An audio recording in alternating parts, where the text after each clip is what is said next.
however, countering the assassin that Zed, or I should say High, has picked up in Zed. We're going into game 3, Fly versus C9, hashtag Fly win, hashtag C9 win. And will this be the chance for FlyQuest to take down Cloud9, or will Cloud9 stay undefeated in the LCS? Now, Zed has always been one of High's best champions. He played it to so much success in 2013 and 2014, but since then, really hasn't gotten his shake in the mid lane. People told him he was washed up, he was moved around to jungle, support, didn't have the mechanics for mid lane, but as far as mid lane mechanics, Zed requires a lot of them, and High has always been good on this champion. However, blind picking it, incredibly dangerous, especially against a mid laner as good as Jensen, who has lined up Zillion as his counter. And I can't wait to see this happen in the deciding game of the series. Well, they definitely try to test each other. One to get clapped, one fool to get bodied. Which will happen first?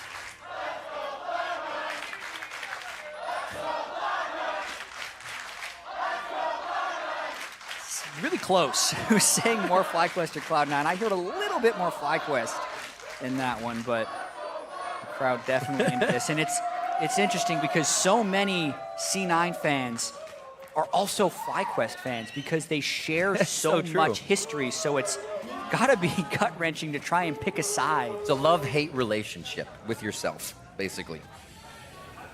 Not anything else. Elimination hovering on the side. I'm gonna pop this plant. Oh, really?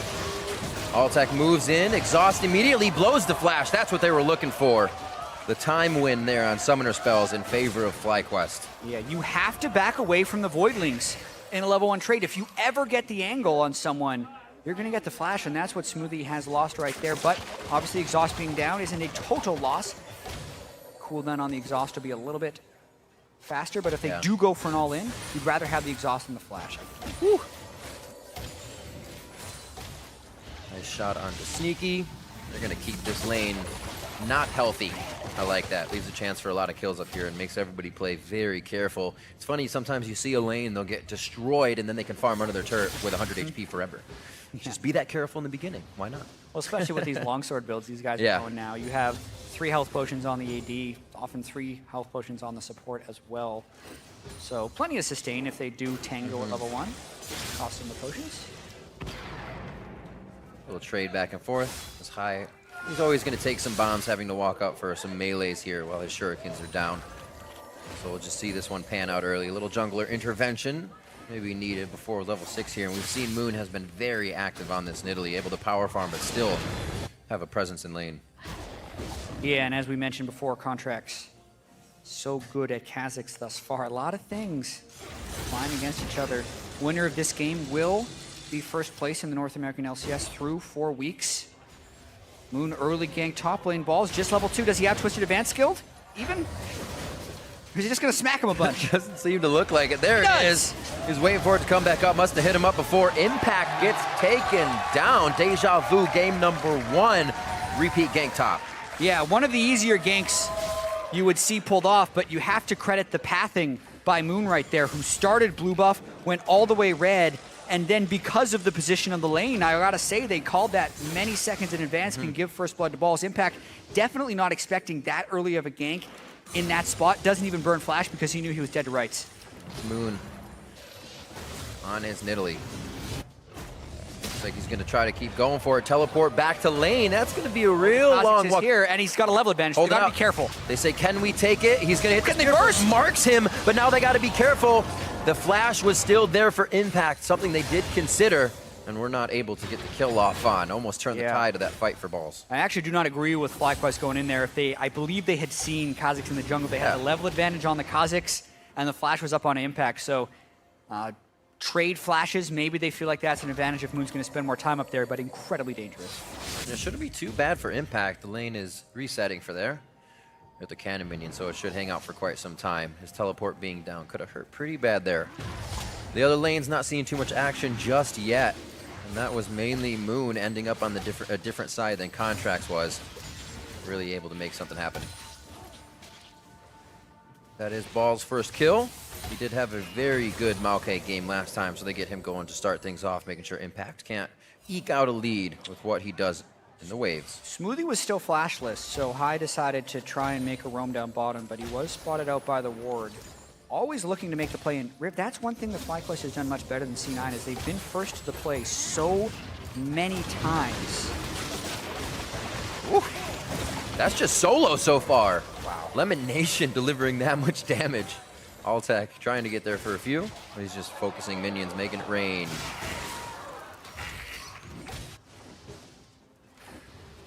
Pest control, a little troublesome for C9 right now. High starting to get HP advantage here in the mid lane. Moon nowhere to be found though, so it looks like this is just going to be a farm out. No kill to come from that. Exhaust was just used again. That flash is finally coming back up for Smoothie, as it was blown very early in the lane. Yeah, exhaust used by FlyQuest to make sure they can shove it in the wave. Going to try and get that first buy. Notice Serrated Dirks coming in across the board for High and Altec. They're basically building exactly the same items. Also note that Jensen burned teleport early in lane to get back and keep that CS advantage onto High. It's also going to secure level 6 first, making it really hard for High to get a kill in that lane. See if this back is any different, and that actually is not. So Health Crystal, Ruby Crystal I should say, over to Lemon Nation. Really just a control ward for Smoothie. Yeah, I think Moon's going to try and gank through the front door. He's hoping to just combo this with the spear and then get in front of the dredge line. Nice timing on the dredge line, flashes forward, still trying to mark it. Sapling's gonna get the slow. Sapling doesn't hit, he hit a minion! He hit a minion with the auto! And Impact dodges the last javelin. Moon with the slight missed execution on that gank, and High actually chasing up through a ward here, so Contracts may lay in wait. Is he gonna go for this? Smoothie also roaming. High doesn't quite know he's spotted. Ooh, level 6 High, levels he can get in and out. There's the shield on Impact, but I don't know if it would keep him alive through the engage. A lot of the team roaming up. They don't also have vision on Sneaky or Smoothie, so they got a call. And one of them may also be helping this top lane. Getting a little tense for a second. Balls may be overstaying his welcome. They're just trying to see if they can get the victory here on an error. Jensen saved him in time.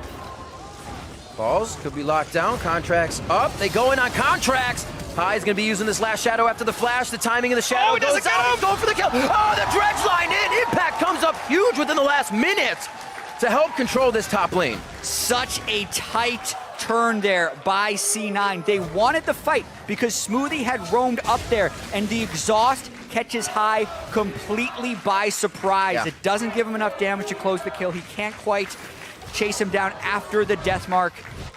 And C9 get this one. So notice, level 4 Smoothie top lane in 5 minutes. What are you doing? That exhaust is the difference. Exactly. And then High was waiting on the cooldown of his Q or just an auto attack, and Impact lands the Q right at the last second to pull High away, even up those kills. He's finally just getting back down to the bot side.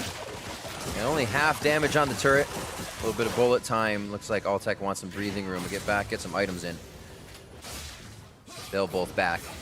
So a little action towards the top side, only 1-1 after all of that. And Impact has been getting quite a bit of attention in these games from Fly. Making sure that he can't be the factor that just controls the side lane sweep. His teleports have been so good in the mid game as well. Whoops-a-daisy, Moon. Gotta shake off those jitters and land the spears. Auto attack to minion in an earlier gank on Impact. Could be 2 kills for 0 here for FlyQuest. And it has definitely been a plan, Riv, as you mentioned, for Moon and Balls to try and double team Impact in that top lane. It has been consistent and persistent in every game. He's back up, teleports up for him as well. Scryers bloom through the jungle, and he also gets some vision down. Now with the roam, he may just bring his teleport to a lane. They're gonna back off as High retreats under his turret. A lot of members of Fly as well, clearing out what Smoothie's trying to put in the jungle. But they got to respect him. They don't know what's on the other side. I mean, he also has to respect that. Absolutely. Only so many spears you can take. High trying to get poking over the wall. Keep in mind, though, Jensen still has his ultimate. Nice double stun. He might just go for a turnaround kill. Pulls back, 300 HP. A nice surge from Moon to keep him a little topped off, but Jensen could definitely get some help from Contracts and make something happen in that lane. A ping onto Balls. They know what his position is on the map now up towards Baron. And it looks like Moon may go for a temp bot lane unless he's just grabbing the Scuttle Crab. He's also kind of hoping that FlyQuest would go for a dive. Go for the execute! Oh, chopped up. Contract's using the last bit of mana. A little bit of twerk as he gets himself out. And you have to be so careful going up against Kha'Zix in the jungle. You saw right there, Contract just with 2 Qs out of Fog of War, just enough mana. Moon doesn't even need to go for the dive, but because Contracts had warded out the river, he's able to get a pretty easy kill there. And that's going to make Moon really scared to go into open spaces like that for the rest of the game. Bit of a disparity here now in the lane. We have seen it throughout pretty much each game except for number 2 for High. Down in CS, his roams much more abundant than Jensen, costing him a bit of CS. And this time he's not coming up with the kills. Nether Grasp right into the ultimate. Smoothie's going to get backed off out of this one, and it looks like they get this Stranglethorn onto Lemon. I thought he just made it off of the outside. Altec keeps himself alive. Summoner spells used on the bot side. And just the heal and the flash, all that necessary to turn that around. It looked like they thought they had the damage, but they didn't. They got everything down off of this because he flashes, gets his Misfortune E down with the ultimate, so that's essentially the combo, but then Smoothie just turns it around to get the knock up onto Lemon. It's a pretty easy turnaround kill. Heal as well, helping to save Smoothie on that one. Yeah, and then Moon comes in right at the end. Doot doot. We also come out of that replay into a pause, so we will be looking into what the issue is here on stage. You seem to be somewhat visual with MF's ult there. Is that actually what it is? Not quite sure of the confirmation yet. We'll have that for you in just a little. Top lane focus on this guy right here has been the majority of the game. It seems to be not the win condition, but at least early game advantage to take down Impact. Make sure he cannot side split push when the time comes. And it really has been so much about that focus in the top lane for FlyQuest and whether or not that can work. But this game in particular, with the Zed blind pick and then the Nidalee in the jungle, it really feels like FlyQuest is trying to win this game through the laning phase and really just snowball it to victory. So this is a pretty poor start for them as C9 has absorbed a lot of that aggression, actually up in kills, up in gold, and kind of primed to also have a better teamfight phase. So FlyQuest has got to turn it up pretty soon. And very recently, we mentioned that stat for C9. When they have that lead, they win. Kind of altered within the last few days, but before that, it was 100% snowball rate if they had the lead. You think if there were a team to be able to stop that, it would be FlyQuest. And we're just getting Altec's computer situated. Yeah, so we will have to wait to hear exactly what is going down and if we can get right back in the game or not. Also one of the only teams that continues to, not only, there's in Europe, but use that MF as an AD carry. Yeah. Wasn't really even shown as a flex this time. They said, oh yeah, Mal's MF. We'll take that. We just want to play it. Altec has really been enjoying the champion in the bot lane. Yeah, and it's interesting how Smoothie's still willing to match with the Zyra because one of the biggest threats of that lane oftentimes is actually an MF and a Zyra because that's the strongest support, and then also you kind of get rid of the natural counter. Whereas Malzahar has a few more potential counters, which include Zyra. Zyra is good into the Malzahar lane. So I do feel like FlyQuest, when they did that Malzahar pick, is really trying to just zero in on Lemon Nation's most comfortable champion, which has been the Malzahar as of yet. I hear he really likes playing these kind of weird supports, and he was really early on to the Malzahar before everyone else picked it up. So a huge amount of comfort there that FlyQuest is trying to capitalize on. Just hasn't worked so far this game. High as well on that Zed. Kind of causing the Zillion pick to come in, I'd say, making sure these assassinations can't happen. We'll see the teams chatting a little bit. Looks like they have been given permission. As well as Moon, we kind of just saw him speaking with the team, has been a little, had a few errors within his top lane gank. Kind of farming in the jungle has been a bit aloof, as we saw him missing some spears, but definitely not on point as much as we've seen that Nidalee in the past. Exactly. Moon has had such a good year so far, so having some of those mistakes, pretty crucial. And we do have an update from the stage. They are currently investigating a potential bug with Misfortune's ultimate. So what happened there is Altec flashed in, ER'd. They thought they had the damage, so something, he's claiming, I believe something is happening there, and that is during the investigation, so we'll keep you guys up to date on that. Crazy. I'm sure the momentum was well coming into this game. They were ready to keep going. everybody had those win conditions. So these pauses kind of do give you a moment of breath. But obviously, you want to be into that game. We'll get this figured out as quick as possible. We're going to watch what happened here. I do not know what the report was, but he's claiming a bug with the ultimate.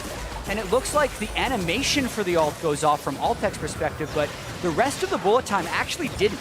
So that could have been a kill, and then it goes on cooldown as well. So I guess the question would be whether or not they think Altec canceled the ultimate, because that definitely looked to me like no damage came through, despite the MF laugh and gun shooting, and then we saw the pause immediately after. Yeah, considering that Lemon Nation has you in that nether grasp, it almost looked like that was just his damage. Well, exactly. He flashed in so confidently with that. And yeah, the damage just does not come through from that ultimate. Yet it does go on cooldown, so you would think. But obviously, I cannot make the call on these. We saw the replay. What's the answer? I cannot be anything more than that. Oh, this is going to be an interesting ruling for sure, because the game is at an inflection point, right? We talk about High Zed being down against the Zillion and how Moon's ganks top lane did work early, but ultimately C9 is looking like they're absorbing a lot of this aggression. Very pivotal moment in the game here. So also just got confirmation that a super minion, not a super minion, one minion blocked all of the damage from the ult, obviously not intended. Oh my is the goodness. confirmation of the play. So looking into that right now. And that is a pretty severe happening, actually. That would have been a fight win in the bot lane for them. So Yeah, we'll get this figured out. I'd actually like to see that again. I'm trying to go back to it on my client here as well, because that is pretty weird. I hear we're going to get another replay as well, because this is obviously what the referees are trying to look at in the back as well. Oh, that minion. Yeah. Look at the cannon minion here as Altec goes in for the ultimate.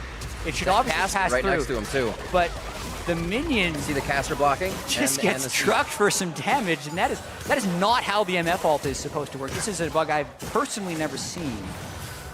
Well, maybe you should reconsider throwing a bunch of water balloons at somebody. Maybe they should be bullets. Oh my goodness, and in such a pivotal moment too. 1-1 in the series. Yeah. All right, so we're just gonna have to wait on that ruling, because the rest of the series still has so much story going through it. Balls has stepped up in a way that many didn't expect against Impact. Yeah. Obviously had a lot of help with Moon, but that is how you play the game. You work with your jungler to get those advantages, and that has been where Balls and Moon have been better than Contracts and Impact early on in this series. Even this game as well, if only they could have closed in that second gank. It does seem like they have the right idea towards that top side of the map. Impact has been known now to be very, very vocal for the team. Some good English coming through, not just top die. You make the meme about that, but he is one of the most vocal players on the team. So to make sure he is tagged down and worried about getting his teleport back. And Suffocating as he gets on camera, trying to watch the final series of the day. Yeah, this is what happens when we have extended pauses. We look around in the crowd. oh God, earthquake! Hide. Earthquake! I don't know why he's embarrassed about that. He should be more embarrassed of the Twitter picture he posted saying his camera was taking random pictures as he was flexing in the mirror. But Free trip to the gun show. there we go. He's proud of his body. There's nothing wrong go. with that. I'm sorry, the mind wanders. Don't be sorry. Oh, doesn't. No. Oh, Jat. See the teams kind of laid back. Jensen standard, the game is pause stance. Obviously, because of the duration of this pause, both teams know that they're investigating bug. They're allowed to talk. Obviously, we've been in pause for 8 minutes currently.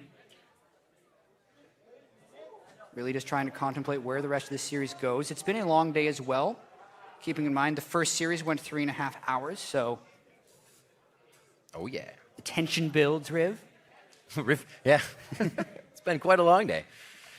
And I'm sure for these guys, the anticipation of coming up to this game, we get in and we had Altec switch out a cable in the monitor, got that fixed up, and we got the hype video played again. And then what two first games, I should say, we had. The Barons back and forth, and now FlyQuest coming out strong in game 2. Game 3 at a stalemate. Yeah. in many ways. Kills were sitting 3-1. It's a 1,000 gold lead by Cloud9. So still a very competitive game, not much to be decided. Only 10 minutes and 49 seconds in before we hit that pause. And for those of you that may have been off getting a drink or something, we are in pause. They're investigating a misfortune bug, and we've seen many replays. It appeared that the cannon minion somehow took all the damage from bullet time, and that prevented the kill from going through off of Lemon Nation's Nether Grasp on Malzahar. So they're investigating what to do with this situation. Also checking to make sure that wasn't just visual, making sure it also was accurate. It might have all gone through the heel, kind of throwing us off, but it did seem amiss. They also have a way of tracking the inputs of the players' computers when they do this. So not only can they check if it's a spectator bug, they also see on the player's computer. Yeah. It's true. It's like, was it your mistake or not? It's like driving a Tesla into a wall. Probably was your fault. It was the autopilot, I swear. Much like, I'm sorry, it's just time to go off on a tangent. Did you ever hear the rapid acceleration cases with the Toyota Priuses where people were saying the gas pedal was just held down? Yes. And that they pressed the brake and nothing would happen? Well, it's not really a thing. It's mainly people that are in unfamiliar cars that think they're pressing the brake and are actually just pressing the gas pedal, and that's why they have rapid acceleration. It would be rapid. Absolutely, but because the case got so strong that they eventually had to do all these things, but no, they were never able to really prove rapid acceleration happens. I actually have had that happen once. Were you Luckily, I was in a going car uphill. that you hadn't driven? No, it was my car, but it just got stuck under the floor mat when I pressed the gas pedal down. But that, you can actually just press the brake and overpower the gas. To a point. To a point. It doesn't sound good. We're still waiting for this. Like Jess said, if you're just joining us, unfortunately in a pause of quite a rabble-rousing game. Unfortunately now kind of losing that aggression. We'll get back into it, though. Yeah, I mean, it has been such a series coming through. It was pretty much everything we had wanted up until this point, where no one wants an 11-minute pause in such a pivotal moment. It'll make it all the more rewarding when we do get back into the game because it is such a hype series. Just recapping kind of the whole season, Cloud9 unbeaten so far, 7-0, trying to go on 8-0. FlyQuest currently sitting at 6-1. If they win, hold the tiebreaker over Cloud9 and move into sole possession of first place. People were talking coming into this week that yes, FlyQuest was 5-1, but they hadn't played TSM, Phoenix 1, or Cloud9 yet. Now they're really going to face the big teams. If they could walk out of this having already beaten Phoenix 1 and also beating Cloud9, they're really in that conversation for one of the best teams in the LCS. I've definitely heard somebody say that second one, that FlyQuest needs to be tested coming into this game. But no, you're absolutely right. We're coming around to week number 5. These guys are at the top of the table, and it looks great for them on the back half. They pretty much don't have to worry about anything. So a huge win here for FlyQuest would put them in even better position. I mean, it's only 1-2 that they're jockeying for, but these guys have not shown that many weaknesses. Yeah, exactly. And there's also just the emotional component and how much the momentum can carry through to the rest of the season. Like I said, I hadn't seen Hai as excited after a game in years than he was after winning that game 2 against Cloud9, just kind of bounding off the stage so happily. And it's just him now blind picking the Zed and kind of throwing down the gauntlet onto Jensen to try and take him out. You want to see him succeed if you've been watching Cloud9 for so many years, but then you watch them against Cloud9 and you say, no, don't succeed against Cloud9. But that's the situation we're in right now with all these veterans being on FlyQuest and making quite a splash as the new old guys in the LCS. It is true. We did see how kind of jived Hai was to get that Zed pick locked in and has been able to do a bit of work with it in the game. Yeah, I haven't heard from production in a bit, but we know that we have seen the replays. They obviously are investigating potential remake options, whether or not it deems a full remake or not. We've been in a lot of situations like this, and we have to essentially wait on the referee's call to know what has happened. We have remade a few games in the history of the LCS. So obviously, whenever there's a game-changing bug that happens that you can go back, sometimes you do full remakes for those things. We're just going to have to wait on what happens. It is true, and there's the options, too. Usually, if there's no game of record, which means people were seeing, you keep the same champions. This one may actually flow over into the complete new picks and bans scenario. We will have to see in just a few moments. We do apologize for the delay into FlyQuest and C9. It's been such a long-awaited match to come up, but it will happen tonight. I can promise you that. No? I can promise you that. No, I'll put myself on a long time since 2012 where we had to push games off to a later date. This one is honestly a bug we've never seen before. For those of you who are just joining us, obviously, Alltech, MF Ultimate was going for a kill, didn't appear to do any damage to the champion, which I can pretty much confirm. We've seen it multiple times. It looked like it hit the minion and somehow didn't pass through, even though nothing blocks MF Ultimate except for wind walls and Brahmies. So definitely pause-worthy. Good job by Altec for pausing that to try and ask for a bug to be investigated, and that's currently what's happening. Absolutely. And as we sort out everything on stage, we are going to go ahead and throw it over to analysts Mark and Azael over on the desk. Guys, take it away.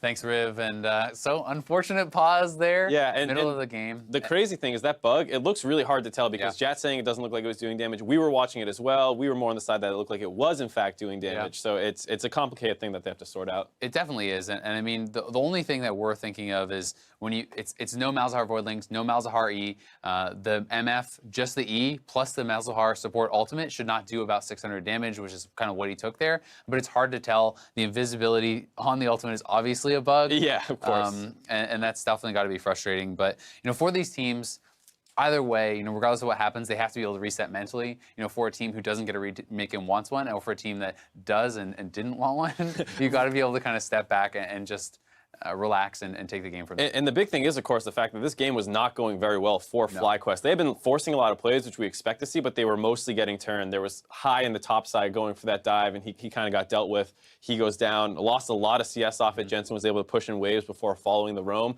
It was kind of counteracted by the fact that there was a lot of CS denied for C9 in the bot lane because Smoothie had moved up, but overall it seemed like C9 was slowly getting control of this game before the bug.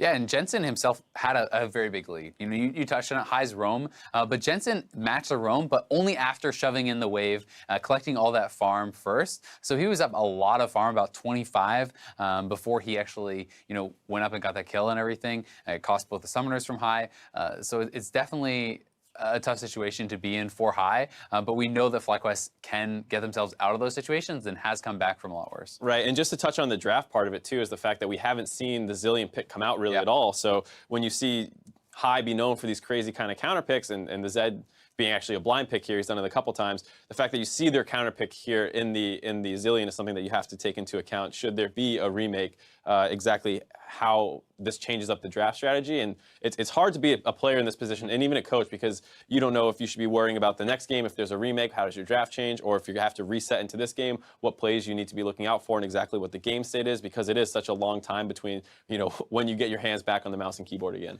Or even if it's just a remake with same pick and bans, I don't really know how it would work. But the Zillion, obviously, not what I think most people were expecting, and people were kind of talking about that on Twitter even, and just kind of joking about it. But it seems to make some sense. Obviously, thought process being you're playing against Nidalee, you're playing against Zed. A lot of their goal in these sort of team fights is going to be to dive in, assassinate one person. If you can deny that, they feel like they can win the extended fight for Cloud9, and Zillion is pretty strong at doing that. But, you know, there are some weaknesses in both of the team comps as well. Right, and even the Malzahar as well is another single target focused thing. But it feels like, you know, FlyQuest team comp does also get outscaled. I think I'd rather take Kha'Zix in the late game situation over the Nidalee. Similar with the Jhin and Zyra, they end up doing a lot of like AoE damage, whereas the MF is basically press R, and that's her biggest contribution. So when you look at the fact that FlyQuest is a little bit behind already with how the game is going, the fact that I don't think their comp does as well in the late game, this is a big concern for FlyQuest, even if they come back into this game. And Nidalee is something we can touch on a little bit more because we have seen it kind of popping up more and more in the NALCS. Moon has been playing it. Acadian played it a couple of games.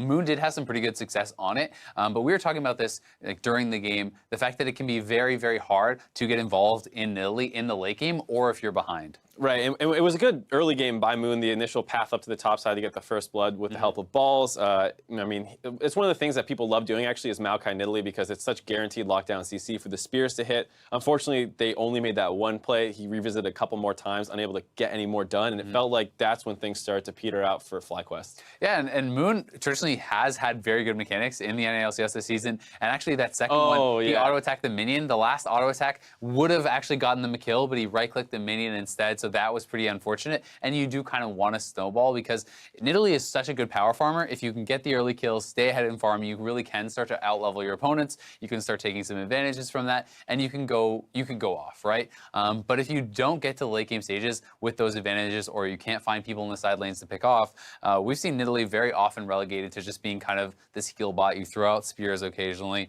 you're just healing up your teammates. You're not really able to get a lot done. And that's kind of more what has happened to Acadian when I've seen him playing it compared to him on Kazakhs and other champions. He's not been able to have the same involvement and the same success that he normally would in the late game. Right, and kind of expanding more to the broader scope of the series so far, it seems like FlyQuest is way more proactive of a team, which I think we would have expected coming into the series based off the amount of kills they get in the early game. But it is a little worrying for C9 to see them, until this last game, struggling to keep up with FlyQuest, who had grabbed leads in the first 2 games. And here, again, they did get the first blood, and it looked like they might start snowballing around the top side before that unfortunate dive. And C9 does seem to be the team that has to play more on the back foot, which is scary when you're supposed to be the #1 place team. Like, you're expected to be able to run kids down and crush them, but that doesn't seem to be the case against a lot of the other top-tier teams. No, at least against FlyQuest. I mean, against TSM, to their credit, they two them very easily. They have had some other series that were closer, but it was with Ray in. This has been a series with Impact the whole way through. There's no early season jitters type excuses,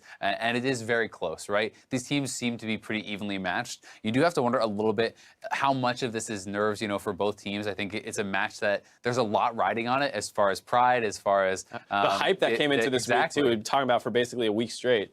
And I mean, for someone like Jensen, right, a lot of people used to talk about it, and you could tell it would be kind of annoying if you're on C9 and everyone talks about, high shot calling, high shot calling, high shot calling. It's like almost like no one else is making any decisions, no one else is making moves on the team. And I think that is something that people wanted to kind of erase that from the C9 reputation once Hyden was no longer playing with them. They wanted to be seen as their own shot callers, as their own team, and kind of create their own reputation. So now High is back. FlyQuest is crushing. High is looking amazing. It's like, oh God, not again, right? Right, he had the solo kill on Jace against him in the second, or I think it was the first game where he was doing that. So, I mean, it is that kind of thing where, like, a lot of the counterparts that they replaced are stepping up, like another one being Contracts versus Moon. I think we would say that for the most part of this series, Moon has gotten the better of Contracts. There was that one play where Contracts comes over the wall this game and kills Moon in the river, but other than that, I think Contracts has looked a little bit weaker, and this is a player that was on the Cloud9 Challenger team that became FlyQuest before joining the main roster. So a lot of kind of incestuous relationships on the team with all the players. Yeah, I mean, Moon has actually just played, I think it is fair to say he's had a better series than Contracts. Contracts has looked good in a number of different situations, had his own nice plays, of course, but Moon has been jungling very, very well and been extremely proactive.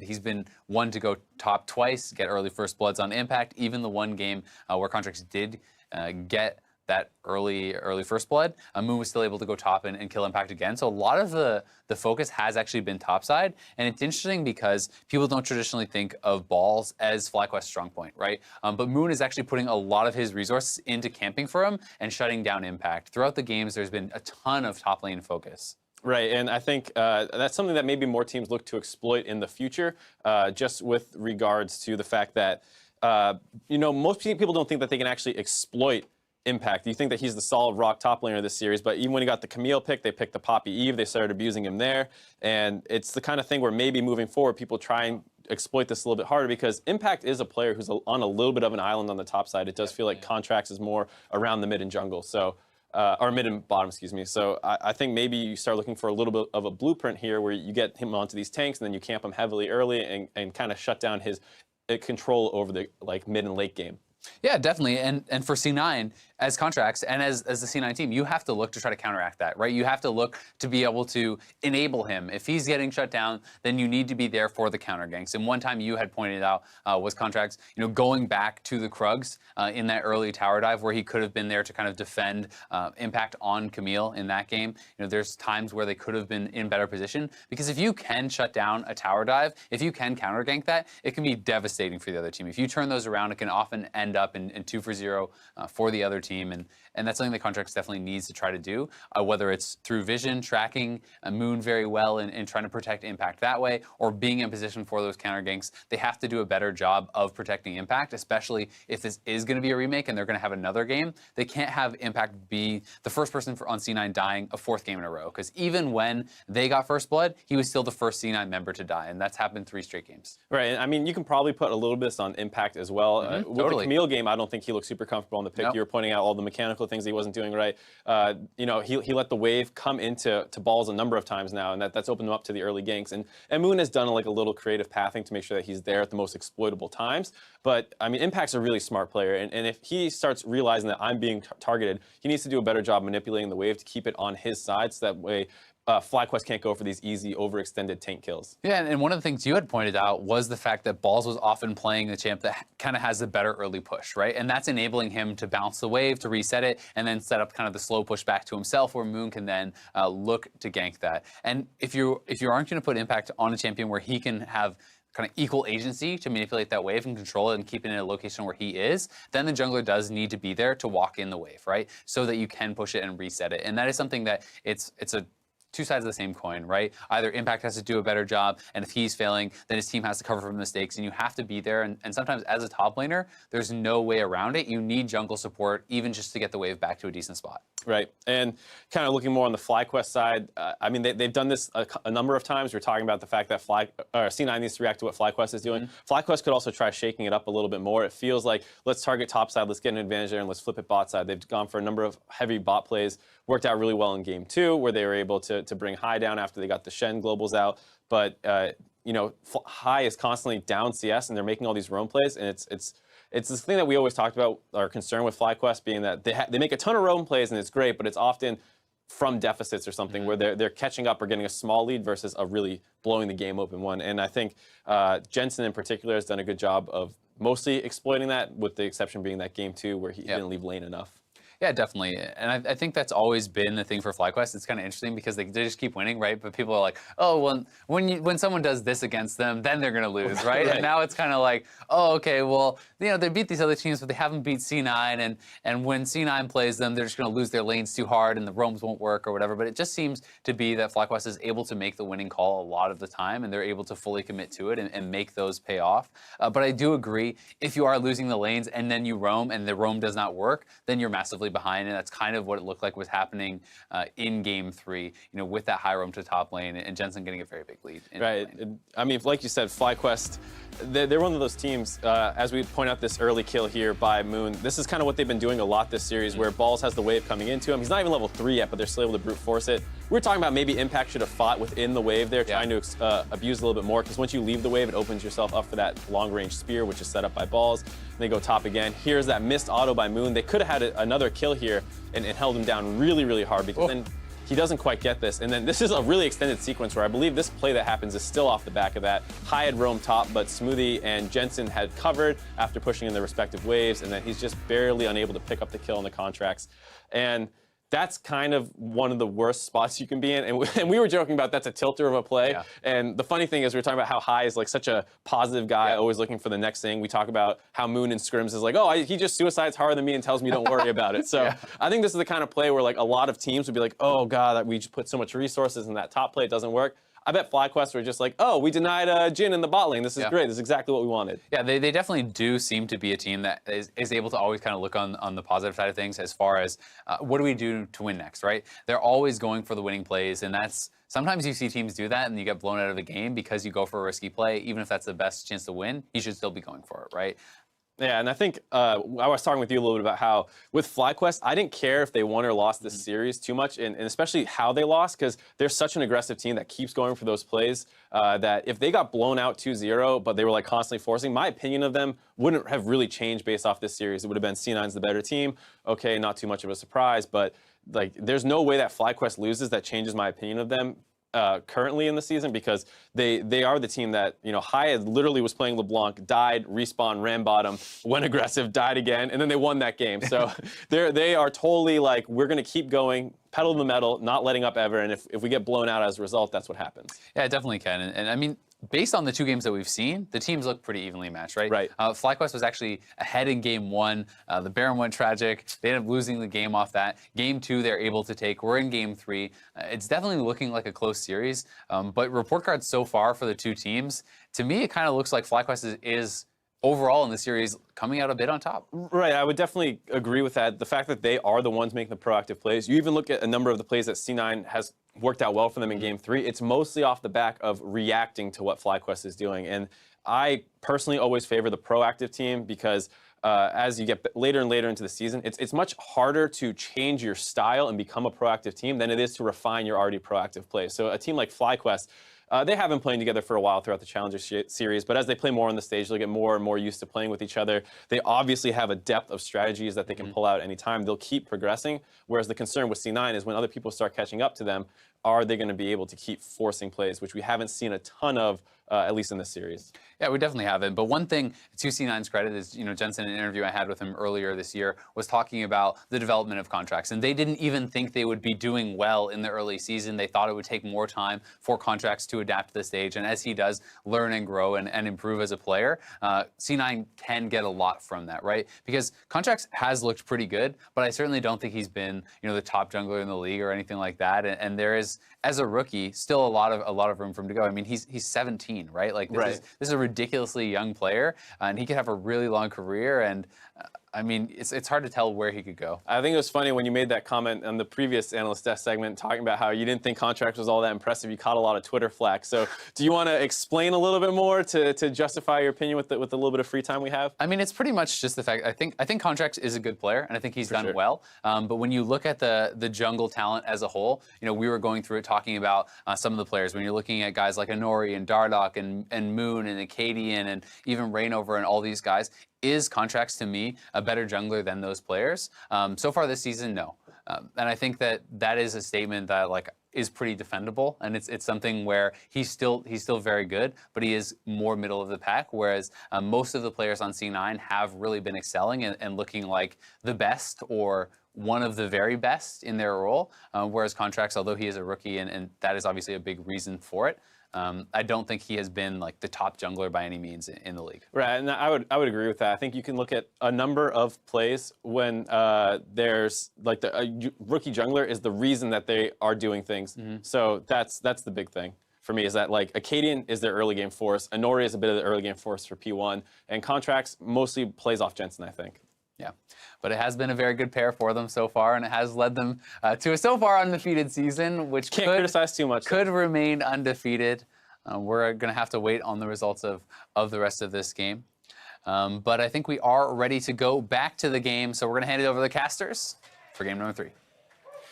Thank you very much, Azael and Mark. Before we do get in, I want to take a moment to discuss a tool that can be utilized to actually set a previous time in the game. Chad, you want to discuss that? Yeah, so this is actually really interesting. It's the first time the tool has been used. It's called Deterministic Disaster Recovery Tool, and previously when something is deemed a bug and a team is offered a remake, it is a full remake. But with this tool, you can essentially replay the game automatically through to a certain point, which is right before the bug occurs. So the Misfortune Ultimate was deemed a bug, but as we were during this long delay, they've been trying to execute the Disaster Recovery Tool, and apparently it has worked. So we're going to be trying to get back into the game.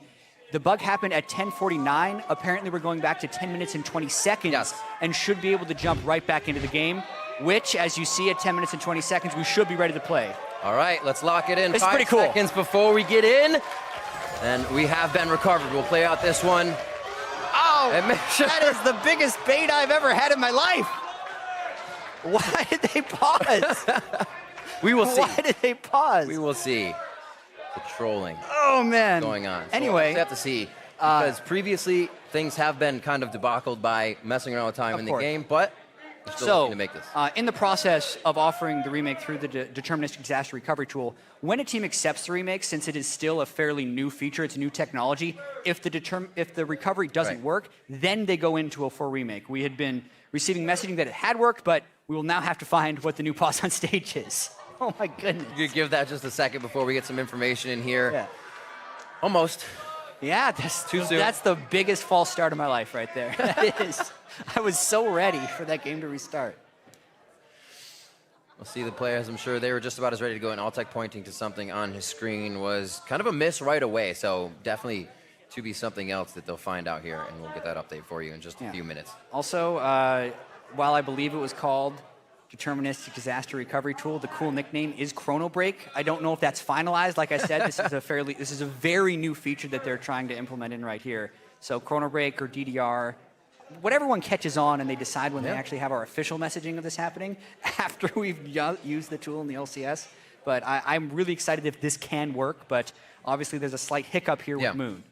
It's reported that he isn't being able to use abilities, but actually, after looking at it, they're thinking it may be a spectator on his end.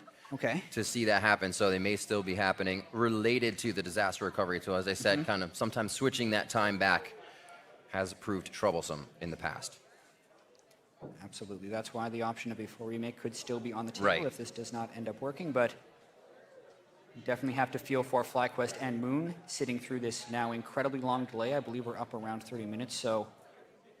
And this is really difficult circumstances for both teams to have to go through. It's really been the goal as well of the team behind the scenes here, trying to make sure that nothing can be affected in these games. And if it can, we can bring the players back to as much work as they have put into that game as possible. Yeah. That is obviously the hope. We will get word on Moon's issue as soon as possible. And if you're kind of in the mind of the players right here, it's going to be, very interesting to try and get in the right mindset, because they've been sitting here for quite a while waiting for this thing to hopefully execute, and then you're that close. I mean, we've all experienced this as viewers. It's the false start feeling if they'd have to remake again. Absolutely. You look at two of the best teams in the league. Well, this game is the one they want to win. They're still going on after this to have top spots. Teams still have to gun them down. Woo! Going into stream mode right now, unplugged Riv. And we'll see, going back into game here. They don't want me talking that much anymore. Okay, so it looks like they've been able to resolve the issue on Moon's end, and we are back in the game. Did they just do it again? They did the same play again? So and it killed them. I think they're testing, getting back in. They're going for that replay. No, Did you see what happened? Yeah, it looks like that did play out. And we just unfortunately missed it on stream, so yeah. With the remake game, the gank is successful. We'll have to get a full replay on that. I almost want to see it one more time as they take the Drake afterwards, and we can kind of re-enter ourselves into this game. I think we're back. I'm going to wait 2 seconds. Yeah, we're back. All right. Contracts into the mid, on to high now. The players regaining the control of the game. Auto attack onto high. Oh. He's walking out of this one slow. Oh, he's dead. Bomb connects. High's going down. Throws up the chair, but he can't even sit down. Bomb takes him down first. All right, so we are now with a gold lead onto FlyQuest because they were able to take the turret after the bot lane kill was successful, but High will continue to be the victim of this counter pick by Jensen in the mid lane. And Contracts, these guys are right back in action. Fight there in the jungle, just so we're not thrown off, that replay will happen one more time as we see what actually happened in the bot lane when they did engage. After there's a bit of a breathe moment, I don't think they'll be able to get out of this just yet. Yeah, so to confirm, that was actually real play. They restarted the game at 10:20, and then they decided to go for the gank once again. Flash ult, flash E-ult, and look at that damage! Able to finish off Smoothie this time. Then the Voidlings chase through as well to push him off turret. 500 gold to FlyQuest. Really playing themselves into the situation. Kind of good sports in it as well. We'll see how the game plays out from here. Players trying to find their ground, as I said before. Looks like High did find himself going down in the mid lane. He gets back 127 to 91 as we've seen that discrepancy in CS for him. He takes to the side lanes, and it's actually going to be mirrored by Jensen. And it should be the whole time to keep him down. And that's the thing. It's very difficult for High to get involved or do much to Jensen. Even though Jensen has the ultimate to save himself, he doesn't really need it, because anytime High will go for a death mark, Jensen can just put 2 bombs right on top of him and gets that instant stun. So High can't even really get death mark damage on afterwards. Not to mention the now 2-level discrepancy he faces against Zillion. Turret down on the bottom. Altec can float around in mid now, as that's going to be High's, but High coming up the river onto Sneaky. Bullet time into the death mark. Nicely done. The flick of a switch from bot to mid lane. Yeah, no Zillion there to help, and Sneaky has been continually picked on in this series. Comes Contracts on a lemon, though. Oh, can anyone come to help him? Voidling stopped the isolation, so great turnaround on that gank. He definitely didn't want it after the Nether Grasp. Sneaky's back up, returning to his team. Looks like Contracts is going to give a little bit of help bot here to Jensen. And may be able to get something onto High. Moon's going to be trailing just on the back. Double up. Cut Smoothie's health in half. Yeah, the game really opening up right now because the bottom lane turret was being able to take down. And however Fly can escape Jensen with the Edge of Night, he will be able to prevent Jensen's instant stun, giving him a little bit more threat in him, but especially without level 11 and no Ignite, High actually threatening a kill is highly unlikely. Contracts, though. Ooh. Scryer's Bloom just over the wings. And he's got to be forced out. Moon still hovering the bottom side, even though most of his jungle's gone. He's just trying to pay respects to the power that C9 has down in this bot lane. So he finally gets to the top side. Things cool off for that engage. But C9 still looking to get this bot side in control. Make sure that next turret is down there. Yeah, and this is going to be all about the split push and collapse game, at least for the next bit for FlyQuest. It's going to be really difficult since they don't actually have the advantage in the Zed split pushing lane, but he is still moving to side lanes because they would rather spread the game out and keep Jensen away from the rest of the team since he is the stronger player. He's really on high now, not to gain the advantage, but really just try and take the CS advantage from Jensen away from the rest of his team. Also, we just saw High leaving Jensen in the bot lane, allow him to get a quick kill on Sneaky. No chrono shift to bring him back. Still has a pretty safe ward to his left. He's going to possibly call for help on this one. Try and dive him. Speed up for Contract, still not enough. The ult used in the bot lane. Information now to Fly. And it looks like it's only going to be Moon's rotation down. They can't put too much pressure in mid lanes. Yeah, Balls was channeling his teleport to try and turn that around, but Impact actually ran up to interrupt it, so that'll go on a big cooldown for Maokai right here. And the pressure's going to kind of stay around High. Contracts wants to try again. Edge of Night up. Turret slowly going down, though. Can FlyQuest put any pressure elsewhere as Contracts is spending so much time on the bottom side? Seeing question pings in that mid lane. They do still have vision of Altec there. Top side. They want a three-man dive. It's going to be the Nether Grasp after Flash. They wait, they pause, and they make sure they can get Impact down. Just rotations coming in from Cloud9 here. They have to use quite a bit to get him and finally take him down in the end. Yeah, the three-man Courage of the Colossus shield with the Spirit Visage against three magic damage champions makes him quite a force to take down, but with three people and all that CC, they eventually were able to do it. They just actually had to burn a flash and an exhaust. Very low in mid lane on this turret. Getting out as much damage as he can. It should be enough, no, not enough minions to take it out. Jensen's coming in for the kill though, and they will have enough pressure after. Contracts moves back into the jungle as this kind of signifies Cloud9 feels good about the aggression, and they will start to back off. Good wards for them as well as they've moved them up to the bottom side. Yeah. A little dark on the map for FlyQuest right now. Especially with the Misfortune ultimate being down, that makes this Cloud Drake force pretty simple for C9. They're stronger in teamfights already with this level 13 Zillion, especially when they're up ultimates with Bullet Time and Nethergrass being down. That evens out the Cloud Drakes in this one. And I still feel like later in the game, C9 should hold that teamfight edge. It's going to still be on FlyQuest to make the plays to spread out this map and try and pick C9 off. So, Dragon for Dragon as well. Next one's Infernal. Jockey for position on that. FlyQuest finally getting those wards back towards the top side. Not really enough to tell them with any denial of vision where anybody is either. They're just getting these back out. Looks like mid lane's just been the clear out. 176 on CS for Altec as he continues to farm this high, tending to the side waves before they can find another way in. Yeah, and really the game in a bit of a lull right now with the outer turrets being down in 2 of the 3 lanes across the map, but it's mismatched a little bit.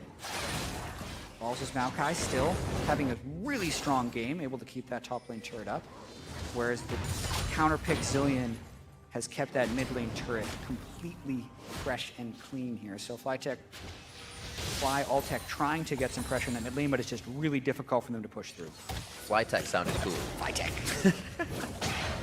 I would have stuck with that. Moon picking up red. May actually come back right behind Altec trying to get the engage in. We did see Elimination on the top side. It looks like they're actually waiting for Cloud9 to engage here. They're just going to walk out of bullet time if they try to engage themselves from the side of Fly. Slowly walking in, Jensen behind Contracts for a bit of speed safety as well as life safety. They're just in and out. Not too much to work on. They were doing a little bit of damage once this mid turret was up, but now they have nothing to get around, so they're going to start fighting up towards the river. Not enough vision with a control ward past that brush, and they're really not figuring out where those shots are going, and both take a horizontal position here in mid. Yeah, Balls' Maokai has no flash, and that's the best way for them to try and initiate in, but they also don't want to go too hard through Cloud9 because of the threat of that Zilean right here, not only having the zone control with the bombs on the ground, but also because he can prevent that execution. Eats the exhaust from Smoothie, though, still nearly kills him, and now they set up push mid. Does Impact decide to teleport in for a flank? They've got a lot of wards behind. Over by the red, might be too far for Impact to try and do anything. He slowly lumbers out of the base back to the top side, expecting it to be pushed in quite soon from Balls. So things being set up slowly. Actually, he's heading towards mid now. They may figure they need a little bit of pressure. Once they see high bot lane, they'll know that's relieved. Things again panning out to just clearing the waves until somebody really makes a mistake. Infernal Drake's going to be up in about 3-4 minutes. 3-ish. That might be our next fight. Yeah, especially with the Cloud Drakes matching on both teams. It would still feel like C9 has the zone control advantage, and also the mid lane is so pivotal as far as getting control of that Drake. 20 minutes in, we're just getting closer with 1-1 series. Such a rivalry brewing between these teams, even though it's the first time they have ever played each other. I'm really looking forward to kind of saying, we're going to make this a rivalry. That's what's going to happen. High's ready to come in and put down that first place position to the rest of the team, and they have been showing it quite well here in this first spring split for themselves. Gotta carefully watch out for Lemon in the river here. Cloud9 Contracts going in hard. Bullet time over the wall. He does get the chrono shift on, so we'll see Contracts coming back very healthy. Now they back out High, delivering a little AoE damage. Moon, very far in on the Nidalee. Goes down. What would he expect from that? High as well, gonna get taken down here as they all go a little too deep. The CC locking is immense there from C9. Moon thought he was gonna be going in for the execute, probably envisioned pouncing forward as High comes in with the ultimate, but that's just not what they're playing against. They get caught up completely in all of the Zyra CC, and then Impact comes in. Now they force Baron as Balls comes in on Maokai. Right onto Contracts, trying to down a bit of the DPS. They've actually got So Balls cornered in for the Baron. He was taking the damage as Impact had just stepped out. Altec 0 mana, looking for a double up on the back line. Contracts just out of range, and Sneaky stays alive as well. Slivers of health here with Baron real angry, but he still isn't going to take any of the members of Cloud9 down, and neither will FlyQuest. C9 turned this game completely on its head with that last sequence of events. It wasn't the Infernal Drake, it was the random skirmish in the river. Lemon Nation turns it around on Contracts, but Jensen's Zilean there once again. The fight continues. You can see Impact is not there, so FlyQuest wants to go in. Moon thinks he can flash for the execute, matches with the flash away on Kha'Zix. Smoothie immediately there with the counter, and this is where it just goes from bad to worse. Impact flash over the wall for the easy CC onto High, and that's all they need to be able to force a 5 versus 3 Baron. Ooh, interesting. We heard Azael say on the desk that you would kind of have Moon going in, or Mark, High saying, just go in. I'm probably going to die first. It doesn't matter. But that was Moon that time. A little too far. The team could not get a hold on his engage. And now we see Cloud9 trying to work this engage down towards the bot side. Baron's gone. Map is objective free. A 22-second Dragon. So a good fight down here could mean that Dragon and this turret. Yeah, it feels like it would take some wizardry for Fly to come back against this team right now when there is just so much CC, an exhaust, a revive against High Zed, and not many other Fed members. He's just roaming around. He got pinged. They're like questions. trying to sneak around everywhere. There's no, he's been gone for so long. Oh, spotted. Sneaky's like, I don't feel good about this. Sixth sense, someone's behind me. Steps over Ward. He is correct.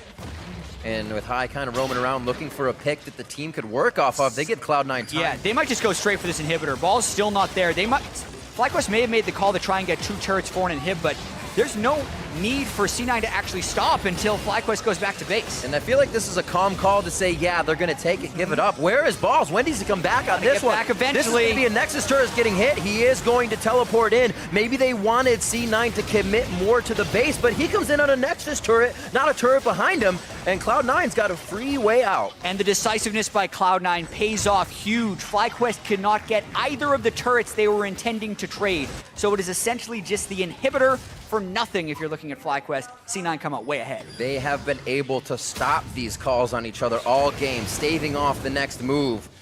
Cloud9 finally pulls a fast one in. Very unlike FlyQuest. Make the wrong decision to not pull balls back right away. 7-4 here. It's 25 minutes into the game. And that is an inhibitor down in the bot lane.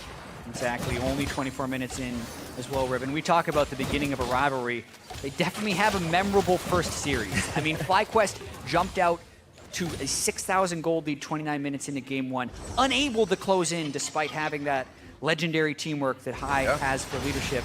Then High comes back in a big way, huge damage on Corki, wins game two. And we have our first like half remake with the Chrono Shift tool being able to restart the game 12 minutes in. And now, after all of the delays, Cloud9 really jumps out ahead in this game. It'll be about whether or not they can close it down and stay undefeated on the year. How it's fitting Zilean is in that first remake. The top turret getting taken down as Cloud9 strengthens their hold now on FlyQuest. Looking for this second turret. Nobody's actually going to be in mid, so all 5 members here looking to put the pressure on. Does FlyQuest answer? Better idea to let this one go on the outside, but they don't think so.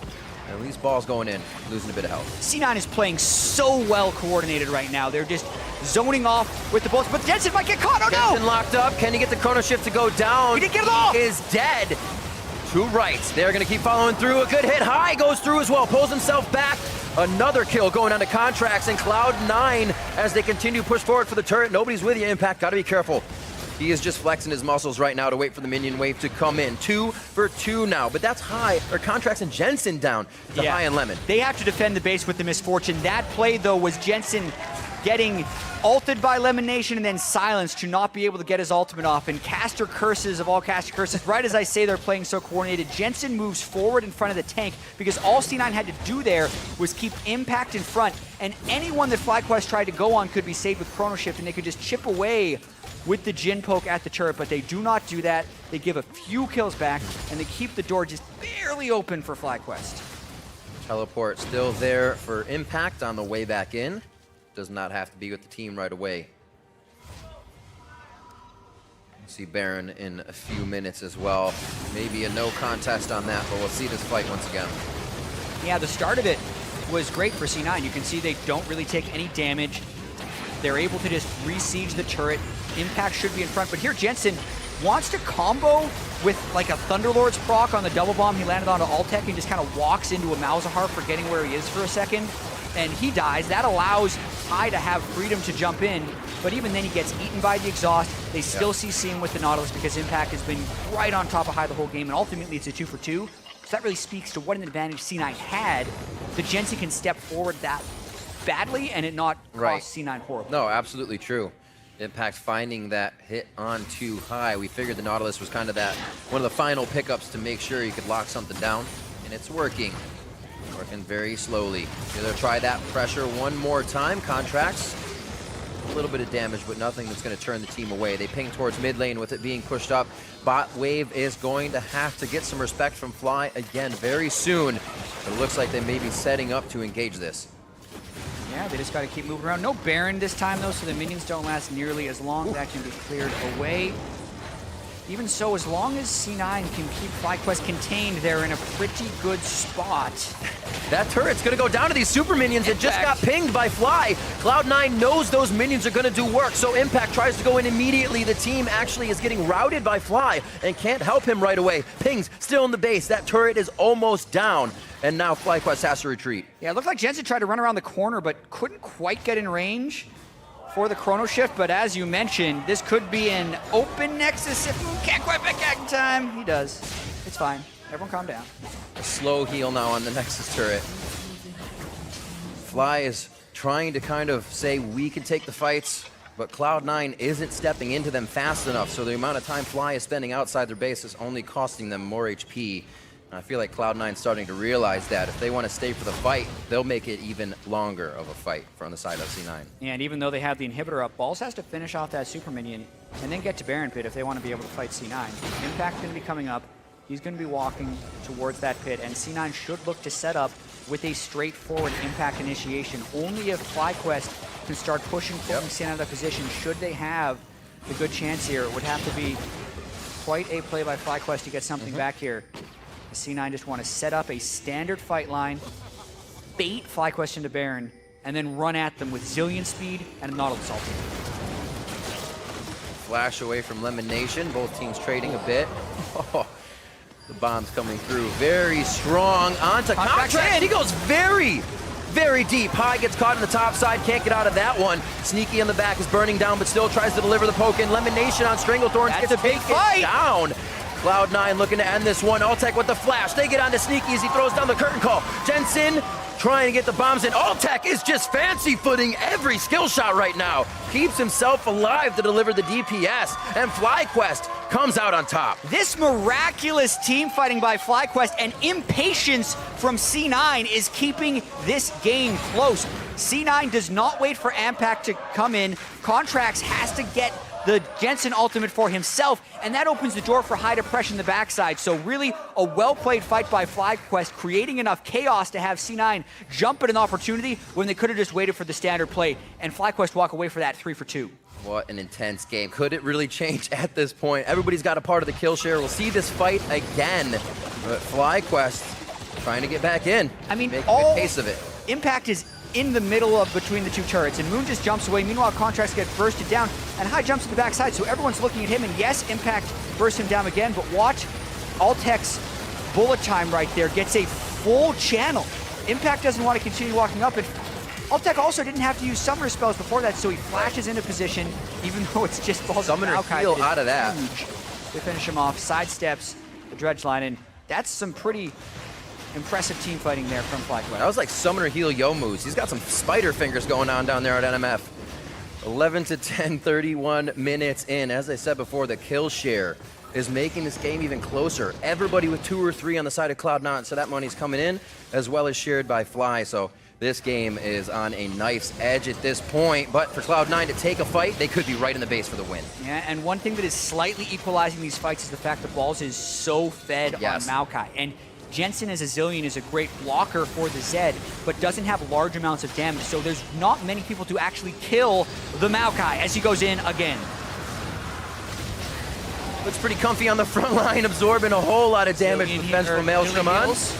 Nobody's stepping in line for a double bomb. Looks like he may just give it to Balls. It is it on that one. Curtain call for bullet time, back and forth. The DPS ults from the AD carries are gone. And now they're in onto Balls once more. It's been the full hit. Dredgeline just missing on High. He continues to pull him back. Lemon Nation is down as High goes in for the first time. Finds the squishy target, but will he be able to get out? The next one comes up. Deadly Flourish into the hook, and High gets locked up. Fly is just getting back to their base, and Cloud9 looking to push the waves once again. These fights aren't really coming up with any results other than kills right now. Yeah, these fights are evolving with the game. You can see the patience now happening from Cloud9 as Impact just sits in front, and they slowly but surely whittle away on Balls after getting this Drake. They do not want to overcommit into a bullet time or Malzahar ultimate, and they know that they generally win the front-to-front team fight. So they're waiting, they're eating through the Misfortune ultimate, and they're just eventually going to get him down, they think. But if they take too many spears, they're in trouble, and then High just has to bide his time. He sees the dredge line go down, he sees his opportunity, bursts smoothly before Jensen can get off an ultimate onto anyone, and then you can't dodge everything because they're just throwing so many skill shots at him. Finally, Sneaky finds him with Deadly Flourish, and C9 wins the fight, 2 for 1, as well as the Infernal Drake. Now they rush Baron as High just respawn. Moon has a pretty tough route in. High very far away with a flash down, but the spears could be quite scary here. They give respect to that. Cloud9 backs off, and they say it was worth a try. We just didn't have the timing. It's going to be a push here by Fly, but C9 will be able to get back to the mid lane. Oh, no, they won't. I didn't see Balls turn in to stop them on the side lane, so nice movement.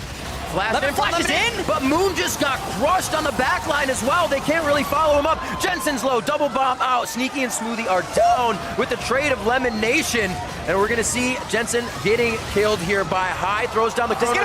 He's gonna pop, and it is the double kill coming in for High as he goes down valiantly. They're on to Impact. That's the ace for FlyQuest. FlyQuest keeps showing up in these team fights. How are they doing it? They're able to get the bullet time that eviscerates C9 as a team. They killed both the backline and forced out the Zillion ultimate. A 5 for 2. They're going to get the Baron and have a gold lead, Riv. Absolutely ridiculous how relentless FlyQuest is. Just a few minutes ago, their Nexus turret was going down and they were choosing to not clear the base. It seems to have been the right call after all to keep the pressure on the map and continue to pressure Cloud9. It was a fight in the top lane that started to swing it, and they continue here now to the mid. And I have to credit Altec for positioning in these fights. Moon gets hit by a double bomb, but then Altec, look at this bullet time. Unreal damage. And then I think it was Deathfire Touch Misfortune if I checked the Keystone Masteries, and that ticks him out at the end of it. And here, watch Hyde. Finally able to work around something with Zed, knows the ultimate's on Jensen, waits until, doesn't proc the chrono shift, knows the death mark's gonna do it, gets the double kill, and then they run down Impact at the end of the fight. Just exceptional play there by FlyQuest against the odds, pulling out these team fights. The calls are starting to roll in, and Cloud9 is behind each other on them. We heard, hi, it may be a bad call, maybe a good call, but the team is always behind each other. And even with Moon going down to about 20% health there, the fight was completely engaged still by FlyQuest. Yeah. Cloud9 back out, try to get some wards and get themselves back. Oh no, not back into the game. It's very even now. Yeah, really Get insane. back into a fight. What's happening. I mean, Sneaky now finally having Last Whisper, but you can see the sustained damage of Jensen, even though they had that massive team fighting advantage with all the CC to knock down High. If they're not able to get contracts as Kha'Zix or Impacts, not Assault and not Altec, it really feels like that bullet time is just cutting through everyone on the team. And somehow with the Nidalee Zed, not known as your team fighting jungler and mid laner, FlyQuest is coming back through team fighting against Cloud9. I can now add a little bit of pressure to the side lanes. More options here for FlyQuest. Still, inhibitor open on the bot side. Not really going to get too much love now that all the waves are pushed up. So Cloud9 has a little bit of cleaning to do around the house before they can make sure they have that advantage to push up one more time. A lost fight would really mean Fly inside the base and possibly the game. Yeah, and with the Baron, the Zed split push actually becomes threatening again. Guardian Angel as well, to make it so he gets to stick around in these fights where oftentimes C9 is just kind of bursting out and then walking through them with Nautilus. C9 still wants to team fight generally the same way. They just have to find a way of getting onto Altec and not getting baited by what look like easy kills onto someone like Moon. Pings onto High. Trying to initiate. High still delivering some damage from the side with his shadow. Knows that bot lane is going to be pushing pretty nicely, so they can work with that in just a few. Still going to go tend to it. Give it a little trim. 2 dragons to each team with 30 seconds left on the Elder Dragon, and they share the same dragons. Exactly, it's insane. And also Moon now with all this AP, if he's able to land one of these spears onto a squishy target, it could be pushing them off of Elder Drake because that puts them in execute range. So he's just throwing these, and C9's dodging all of them. As soon as one lands, though, it could be incredibly impactful. Contracts meeting up with High in the jungle for a bit of damage. The tanks there giving each other a little bit of love as no engage come from the anchor toss of Impact. And here the split push begins. They send at least Jensen down, the fastest clear they have for these. High doesn't have the Baron buff. He was dead when they got it, so Jensen trying to zoom forward a little bit. Unable to proc the GA, and because of Moon's blue buff and large amounts of AP, he can heal High up. Elder Drake up. FlyQuest might actually be forcing C9 into them. Gotta be careful about that Elder Drake damage as it does add up. C9 is conceding. High around the side. He almost can't. You know you're going to lose one if they get Elder. The 4 members with that, or actually 5 members with that, they're going to be huge. C9 doesn't have the vision, and they don't want to face check into a Misfortune Ultimate and a Malzahar, so they're very cleverly trying to sneak in. Now Impact's in. Elder Drake's still at 5,000. They want to fight. Should be all right. Ball's in the front line. The GA's on. Altec tries to get the side position for a bullet time, but they're not close enough yet. It's just Impact in the DPS if he were to fire it off. Sneaky takes his chance, but very low on mana to deliver anything but auto attacks from here on out. And Balls is taking a lot of damage. Oh my god, Altec and Moon get absolutely wiped out. They're going for Balls now. They're going to be able to drop him possibly. The GA to res there. Lemon Nation is out of the fight. And what a hit FlyQuest takes as Cloud9 slowly walks themselves in for a fight win. Slowly but surely, as you say, Impact just got closer and closer and eventually got into range to catch out Altec, and that is not where FlyQuest wanted their bullet time to be. He gets destroyed by the Zillion bombs as well as the Kha'Zix jumping in. That's Elder Drake for C9, and they reestablish control. exactly the type of matchup we were looking for. What a game. Which side will win the battle? Let's see this fight again. Yeah, I mean, balls take so much damage just being in front as the rest of FlyQuest are trying to land an Italy Spear, hoping for C9 to go in. And no one wants to overcommit. That's why they're being so patient in this fight. But Impact gets the dredge line onto Altec. Altec had hiding behind that wall the whole time. That's immediately followed up by Smoothie's ultimate.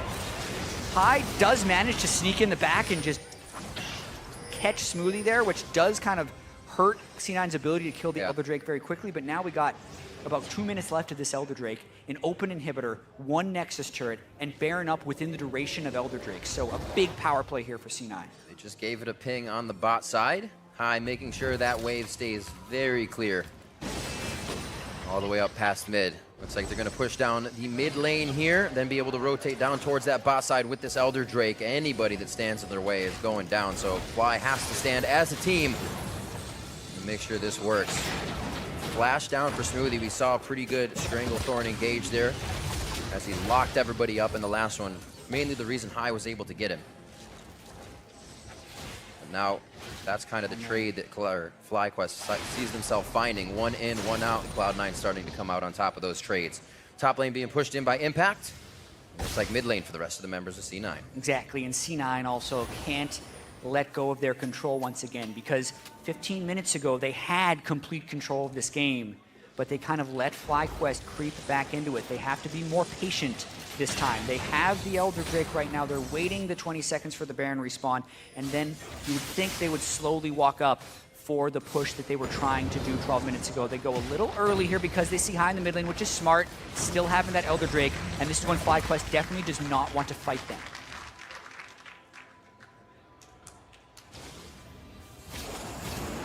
Shrine is up. They have everything in their favor here. It would be a very difficult fight.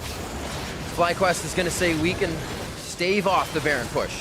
Yeah, exactly. FlyQuest does not want to contest this Baron because Elder Drake is still up, and if they lose a fight here, the game is completely over. They're hoping to either trade a turret on the side for that Baron, or just to not lose directly at Baron. I should be able to get this before going back, although Jensen's potentially going to be persistent on this chase.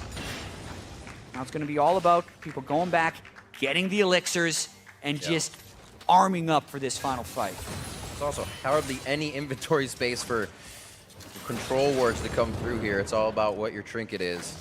We only see a few spots left open as these final recipes are being completed. Very, very tense here, 42 minutes in. 18-17. We know fights at this time can turn either way. C9 wants Impact in front, potentially the next minion wave, and then they want to get the turret slowly. If FlyQuest ever tries to initiate is when C9 can turn. Remember the last fight where they get onto Altec? That is enemy number 1 for C9, because he alone, if he gets the right bullet time off, can take down 4 members of Cloud9 with that bullet time.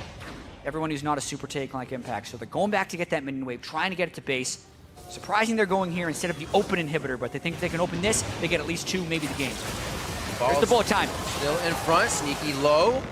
Contracts Edge of Night just on the side. And here comes High. Will he be able to find his way back? It's about 3 members with a bit of AoE from the Shurikens.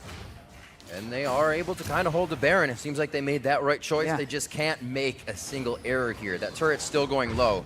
They may have to concede it after all. Exactly, and they force a recall attempt by Impact, who is going to teleport back in. They don't have an Ocean Drake, so the regen's not great, but it's still decent this late into the game. They're going back in for more. Teleport onto the minion so the turret can't go down, but they're kind of held back by High. Here we go. Oh, they get Lemon. Lemon's the focus. Depth charge dredge line. Contracts actually gets out. Doesn't want to show himself right there. He would have been the focus. Got to remember, Lemon still has that ultimate. High doing great damage from the outside. Inhibitor goes down. Remember now, those are going to be super minions pouring in. Bot lane's push, so they're going to head for top as they try to do more damage to FlyQuest base. Yeah, trying to break all the turrets, even though there is an exposed inhibitor. They don't think there's a defense for FlyQuest. They are right here, so they get it, but they don't have the inhibitor yet, and Fly is constantly trying to find that flank. Look at Contracts being such a bait. He's saying, take me out. So that's the GA. High can't waste his skills on that for even a second, unless the team is behind him. Bullet time is back up, as is the Nethergrass for Lemon Nation. If C9 do try to overcommit, the positioning is paramount for this fight. Youmuu's goes off, they're onto Lemon Nation. Nethergrass isn't gonna do much to Impact. Smoothie low, they get onto High. Gonna be a hit there. High keeps himself alive, a sliver of health coming back. GA, a good shot from the curtain call, and they're on to Moon. They're on to Alltech. Oh, Alltech can take down Contracts. One more shot, but Contracts gets the swing of the claw. Moon's next. He gets himself out, and Contracts comes back up on the GA as well. Wanting himself to go down. Cloud9 inside the base in FlyQuest. It's looking grim. It's just the one turret. High back from base. He's going. Goes to the backside, able to get sneaky down. They are definitely going to have to worry about him. Contracts won't be able to step up to the turret. They live for a little bit longer. So Balls actually got run down on the backside by Jensen. That is so critical. Jensen's ultimate is back up as well. There's very little High can do. It's going to be Cloud9 onto the Nexus, putting themselves goal side to the fountain. What a two matches coming out. The slugfest from C9 and FlyQuest, but Cloud9 will stand tall and hold the #1 spot in the North American LCS. And what a series that was, Rib. The beginning of an epic rivalry between FlyQuest and Cloud9. We had questions about whether or not FlyQuest could stand toe-to-toe with the top teams in the North American LCS. And I feel like even though they did not close out this series against Cloud9, they answered that they absolutely can. And Cloud9, to their credit, stayed undefeated in series. And these guys have to know, even after a loss, not even a disappointing loss, a very hard-fought loss, that they'll most likely be meeting each other down the road at the end of the season, because not many teams have shown that much back and forth to test each other. Yeah, and you can see the hugs coming through, especially to the former teammates in these games. A lot of camaraderie between these teams. And this series, Brothers don't shake hands. Brothers got a hug. Not only was this series epic and close in 3 games in a battle for first place, it's also so memorable. The massive delays we had in the middle of the series, the epic near comeback we saw in Game 3, the actual epic comeback we saw in Game 1 by Cloud9. This series had a little bit of everything. It leaves a lot of hearts filled for the Cloud9 fans, but as well as FlyQuest. You cannot be disappointed with that game if you are a fan. The loss is going to hurt, but you, like I said, you see this team moving on, and the second half of the split looks very bright for both teams. Jensen coming out with that victory. He said, I replaced this guy. I should be able to beat him. Yeah, well, he did, but it was close. You could definitely see why both of the players have the argument, and it almost looked like a combination of happiness and relief from Cloud9 right there, because they really did not want to lose that game. You could see, even though there is a lot of friendship in this matchup, that they wanted this game more than they did any other game previous to this split. Business is business, chat. You're not friends on the Rift. But no, looking back at the mid lane, we actually did see a solo kill, but it was already out of lane. Jensen pretty handily took the CS in each lane, was able to control that. High worked, as he does, more around the outside of the map. So in that matchup, we definitely see how both of those guys play at their top. Yeah, I mean, I feel like if you were to pull the CS at 15 for the series, Jensen would be up by a landslide. For most part, especially in that Zilean game with the counter pick, right? High pick Zed because he really wanted to be on a playmaker with a lot of threat.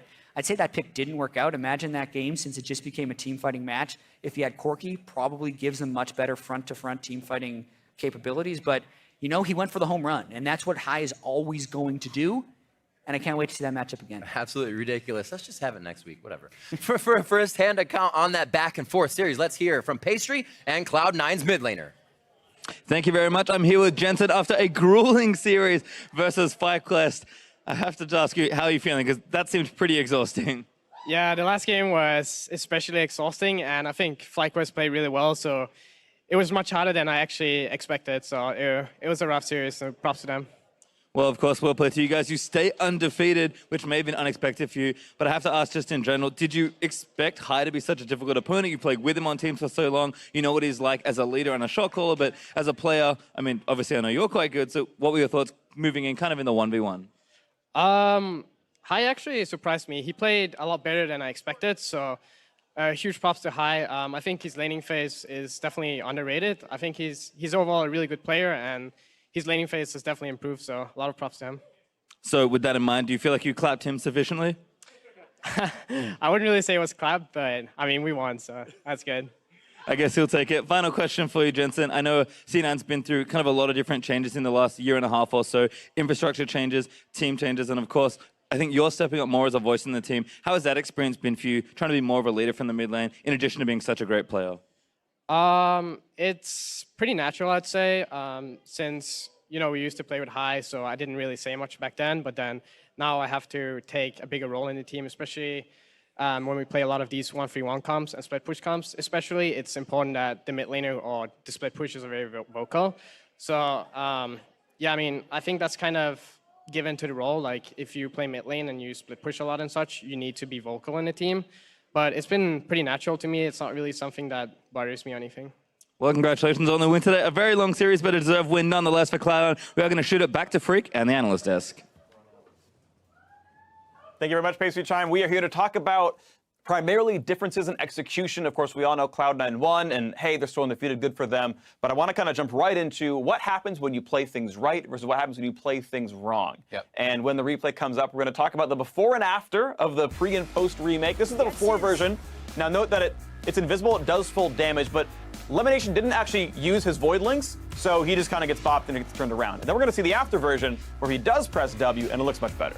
Yeah, exactly. And the Voidlings actually add a ridiculous amount of damage for the support ult, Malzahar. So double Voidlings, flash ult, the Voidlings are hitting throughout the entire one. That was the difference in the remake kill. Not only that, but it meant, okay, so they don't die. They get a kill, they get first turret, right? These are all things that changed between the two plays, and just that small little thing where he executed properly in the second game completely changed the outcome of that fight and could have completely changed the outcome of the game. I don't think it's an understatement to say that because they were losing a number of plays all over the map, and if that one gets turned, they don't get first turret, they probably lose first turret, and that's a huge gold swing on top of just the kills you're giving up. Yeah, and just to clarify for those watching online, in the before version, the Misfortune ult did deal damage. It was invisible, which is why the remake was called. If that wasn't clarified for all you guys out there, that is the reason.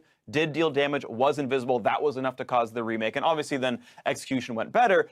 You know, FlyQuest kind of advantaged by the remade state, but that is kind of to talk about what went down. They certainly were advantaged from it. It didn't end up mattering, but you know, to that point, it's basically the MF ult would have been very problematic for C9 throughout the rest of the game, right? So even if the remake in that in specific instance disadvantaged them, look how much damage it was doing. And if you couldn't even see that thing in the late game, it would have been killing your whole team. So unfortunately, there had to be a remake, but obviously they did in this case. Yeah, so you can push through to then the other half execution, which is team fighting around Misfortune. I know in my solo queue games, you run in and say, GG can't beat MF, but this is C9 doing it right, kiting out Misfortune and never grouping up and giving her the range. Well, the big thing is with Zillion Bombs and Zyra plants, you have a lot of tools to zone the follow-up from FlyQuest. So even though Balls is trying to frontline as best he can, the rest of his team really can't walk up for any kind of follow-up. Altec does a good idea of hiding in the brush, trying to channel an ultimate, but he's not quite patient enough, waiting for the rest of C9 to approach behind Impact. So he channels his ult too soon, that triggers Impact to focus him, knock him up, cancel that ultimate. And that really is the key team fighting tool for FlyQuest. Without the MF ult shredding a number of champions on C9 side, it's very hard for FlyQuest to take a fight. Yeah, exactly. As soon as the MF ulti is down, C9 can actually fully engage to the fight, right? Their members can move forward, they can group up without the fear of that retribution from the MF, but if it's used properly, it can be a very different story. Yeah, and of course, anytime Altec screws up, he just gets caught by a dredge line, instantly dies, even if you've got a spell shield, someone Luden's Echo turns it off. So we can watch the other side of that, where C9 don't respect it, and lo and behold, obviously Misfortune deals 1.5 million damage. Right, and the scary thing is you see the Malzahar flash ulting Jensen, and Jensen gets a great double bomb to zone the follow-up from Moon or anything, and from here they can back up, but they instead try to chase in because they were able to live through that initial engage out of FlyQuest, so I think they're out of the woods, but because they're respecting the Malzahar ult and not the MF ult, when they step back in, they get shredded and blown up, which then gives High the ability to go in and start causing trouble as well. Yeah, and High played this super well, has to be pointed out. He goes forward, forcing the ultimate from Jensen, and then actually times his death mark so that it will kill off Jensen after the ultimate. So that was a nice little mini play there. But yeah, just not respecting the MF ult damage. Like, the difference in team fights is ridiculous. Yep. And the second one, C9 was actually more ahead and still got blasted like that, because that ultimate can kill your entire team if they actually do get stuck in it. And even if they do make that mistake, you see that on the side of FlyQuest, they still need to play team fights out well after that. Like, High can't just go in and go on the first target he sees because there's the Zillion ult still there waiting. So overall, I think both teams had different moments in this game where they played fights well or not. I think the last one where they got the Elder Dragon on the side of C9 was a great example of them playing it really, really well, because they were able to bait out balls where he's just tanking the Elder Dragon and unable to actually get a pick on anybody. Yeah, absolutely. Player of the game, of course, honors go to Jensen, but we're going to first send it down to the blue side for an interview with FlyQuest mid laner. Thanks, Freak. I'm here with another interview, of course. Hi, thank you for joining me despite the loss versus Cloud9. An incredibly close, dramatic series. What are your initial thoughts just kind of coming off the Rift? Well, I felt like we should have won. Game 1, we're up like, 6,000, 7,000, but then we kind of outplayed ourselves. Game 3 is really interesting because, we have that bug bottom. We have to do the remake of 20 Seconds Back. And it was a really close game. Like, if they didn't get that first Baron, I feel like we'd have won that game because we were playing team fights really well, but it was a hard game. It certainly wasn't. Coming into this series, did you expect to have such a close series versus Cloud9? Obviously, they look to be the favorites in the league, still undefeated and just having such a strong showing, but your team has been very surprising. Did you think it was going to be close? Well, I expected us to win, Obviously, I got to go into the game thinking I would win, but I imagined if we did win, it'd only be like a 2-1. They are a good team, so I wasn't expecting to dominate them or anything. Well, I have to say, FlyQuest do look like a good team as well. I'm sure we've met a lot of fans throughout the weeks, and especially after that series. Want to kind of move it out a little bit more now and just ask you, you do get to play them again in 2 weeks. How are you feeling about the potential rematch, given how close this series was? I would hope Jensen picks an assassin next time instead of, 3 backline mages. Seems kind of scared, but, it'd be fun if I get to do like Zed versus Fizz, or he does that and I do LeBlanc or Fizz. I think that'd be really fun, but obviously you should play trying to win, and like he did really well in Zillion that game, so. I know a lot of people in general have a lot of good things to say about you as a leader, but what do you think of your teammates? Because they've had a lot of positive words to say for you, but it seems like you're surrounded by a pretty great team as well. Well, every part of a team is as important as another. Like, I wouldn't be able to do the things we do in game if my team was bad. Like, if they can't do the calls I ask, if I can't trust them to do what they're supposed to, it's not going to work out, right? So even though I'm making like these very interesting macro plays, it only works out if they're good. Like, if they're pushing up mid and get killed, then that's really bad. But I need to trust them that they can do that, and they can. So it's a team effort, It makes sense. And just to ask you one last thing, FlyQuest have just done so well, probably better than maybe you guys expected, but certainly better than public perception was. How far can FlyQuest go, given that you played Cloud9 very close? Are you going to take the #1 spot? We'll certainly see you in playoffs at this point. What's the ceiling like for FlyQuest? Let's say they got lucky this game, this set. We'll just say they got lucked out, but obviously we're going to go to the top. I want to stay where we are right now. We played P1 yesterday. We did well. We played C9 today, and we did really well. Good versus them. I wanted to win, and we're really close to it, but we can't. So then these next 2 weeks, we have hard matches too, and I expect us to play our heart out and hope we can stay at the top. Well, it seems like you guys always do that. Thank you very much for the interview. Hi, maybe a little bit better luck next time versus Cloud9. Thank you again for joining me despite the loss. Now we're going to go back to Freak to close out the day. Thanks very much, Pastry. Yeah, and there you go. He wants to play the assassin matchup in the mid lane. That was my takeaway. I love the casual flame. Well, he seemed a little scared. You have to love it. I mean, win or lose, has a great attitude. He's like, hey, I was expecting to win. We're going to be at the top. I love it. Yeah, and they showed an extremely strong performance today. I think they showed that they're the more proactive team, and even when they have a disadvantaged team fighting, team comp, that they can still take fights. So really, really good showing out of FlyQuest, and I can expect them to continue to do well the rest of the season. Yeah, I agree. So in 2 weeks, the rematch, who's going to win it? FlyQuest. I actually agree. I feel like C9. Oh, okay. Yeah, I just think that they didn't look as good as they have the rest of the season, and they still won. Whereas FlyQuest, I thought, looked as good or better than they had in a lot of the season. I think that they played really well, and they played to their style really well, whereas Game 2 C9 was the worst I've seen them all season. All right, so you'll see C9 level up in week 6, and it's going to be like the clean 2-0 stopping or something. Who knows? Could be still close. Could still be close. Either way, it was a great series to be a part of. Let's take a look at who walked away with the most Player of the Game awards in week 4. And it's going to be Moon and Dardoch ending the day with 2 Player of the Games, while Impact, Sneaky, Acadian, and 15 other players got 1 each. And as you get that scoreboard up on your screen there, if we turn over to our split leaderboards, once we're done gawking at how good these players were all week long, well, you can see that Moon is still going to hold the lead with that one. He's got 7 Player of the Game accolades for the entire split. You see that coming up in a little bit here. Impact, Svenskeren, Dardoch, and High are close behind him. And you can see that, yeah, the high impact players, pun maybe intended here, but you can see the FlyQuest has been really much about 2 very, very front and center players with Moon and High. And not the guy that you would have thought to be leading the league in Player of the Games. And super well deserved too. He has had so many carry performances, and even in their losses, he almost always looks exceptional. I think the Nidalee, this game wasn't his strongest performance, but Evelyn, Kha'Zix, pretty much everything else, he always looks so good. And the couple times he's gotten Rengar, he's smashed too. Yeah, and I think the nice thing is that it doesn't always have to be Moon and High together doing things, that they can split up and do their own stuff, so it's not just High controlling him or something like that.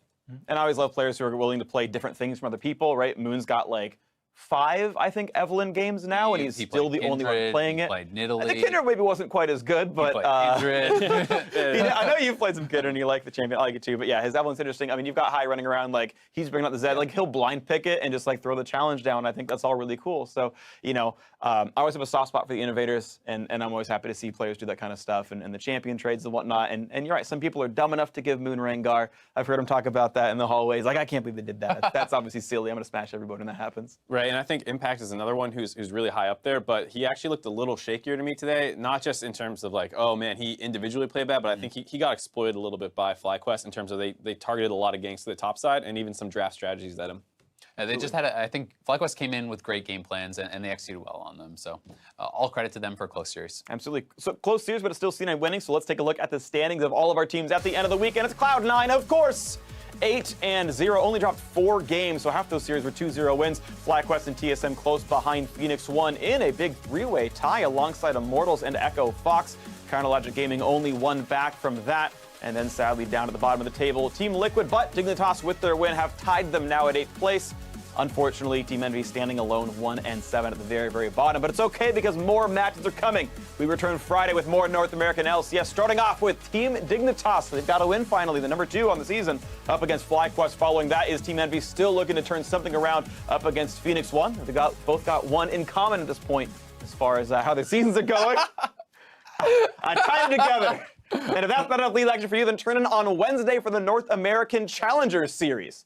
It's going to be a fun one as well. Mark, I'm pretty sure you're going to be part of that. I'll be there. Yep. And maybe one day, Team Envy will. We don't know if they can't turn things around. I don't know. You already got him, felt like freak. firing shots. You already got him. Not for myself, the casters, the analysts, and all the live broadcast crew. Thank you guys so much for tuning in. I'm sorry for being a jerk, but good night. And stay tuned. NALCS Tonight comes up after this.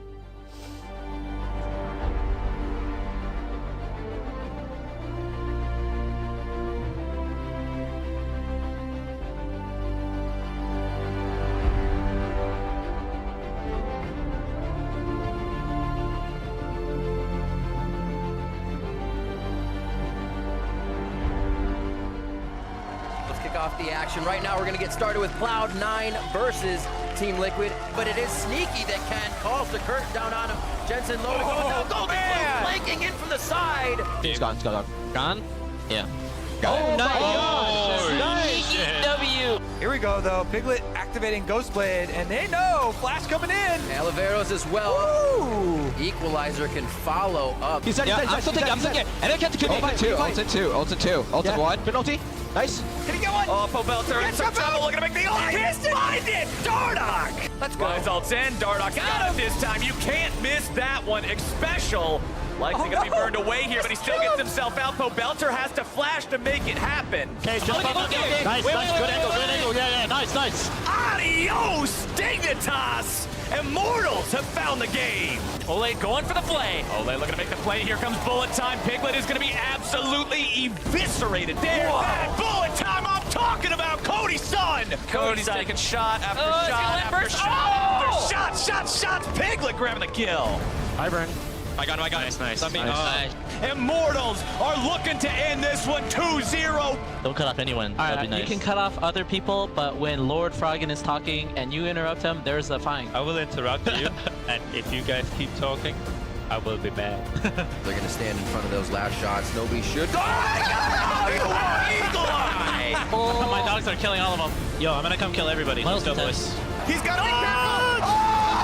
Svenskar and gets some in the end! Get him? Wow, what the...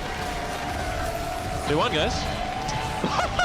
Tries to make a hero play. Moon secures it. FlyQuest take one of the most decisive games of this spring. Nice snipe coming in from the air. Are you kidding me? There we go, boys. Let's go. 2 bullets to the knees. Maybe Bifrost's going to go down as well. There it is. 1,000 kills for Colonel. Echo Fox, they do the unthinkable and take down TSM. Dignitas will find their win in game number 2. We're preparing for our battle between FlyQuest and Cloud9. One more Fang they put down high, and that's going to be the game. Contracts could be locked up here. They need to keep running the end of the line against the wall. The Minion with the auto, and Impact dodges the last javelin. Mouse hard no flash. Okay. Yeah. Mouse hard no flash. Mouse hard no flash. There. No. Oh, he's dead. Totally dead. Shit. The slugfest from C9 and FlyQuest, but Cloud9 will stand tall and hold the #1 spot in the North American LCS.